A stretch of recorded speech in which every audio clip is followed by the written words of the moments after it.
आपल्यासोबत आता मुन्ना ग्रुप आहे. येवल्याहून ते या ठिकाणी शर्यतीसाठी आलेले आहे. आपण बघू शकता सर्व मुन्ना ग्रुपचे बांधव या ठिकाणी आलेले आहे. आणि मुन्ना जो आहे हा बैल अतिशय सुपर फास्ट धावणार आहे अशी माहिती आपल्याला त्यांच्या मालकाने दिली. आपण परत एकदा निचूर भाऊ काय वैशिष्ट्य आहे आपल्याचे? मुन्ना हा दोन्ही खांदी फिट आहे पब्लिकचं.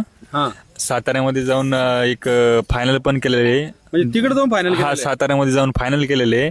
आणि टॉपच्या बैलासोबत आता जो विनायक शेठ देशमुख राणा त्यांचं वाडग्या पळतोय त्यांच्यासोबत जो त्या दिवशी करंड्याची चिक्याची राजाची गाडी मारली त्या रानामध्ये परभणीमध्ये पण दुसऱ्या नंबरचा मानकरी होता आणि साताऱ्यामध्ये पण फायनल आणि गुलालाचा मानकरी होता. आजपर्यंत हा टॉपलाच राहिला. हा टॉपलाच आहे आणि त्याचं खूप नाव पण आहे मुन्नाचं. हा मुन्ना भाई MBBS म्हणून ऋषी सोलाटने त्याचं नाव पण दिलेलं आहे त्याला.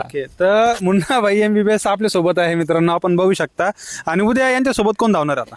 ह्यांच्यासोबत एक आदत वासरू आहे देवळी तांड्याचा अनिल पवार म्हणून. तो वासरू मागच्या वेळेस उठवला नंबर आपलं खेळ लागलं होतं पटाचं तर त्या टायमाला तो दुसऱ्या नंबरचा मानकरी आहे. ओके, म्हणजे ते टॉप हे टॉप हा दोन्ही पण टॉपचाच विषय पक्का बसन होता. हा 100% खेळ होणार. तर येवला कोणतं गाव आहे आपलं? येवला जिल्हा जालना, हा तालुका घनसंगी. मुन्नाचे येवला गाव आहे का? गाव येवला.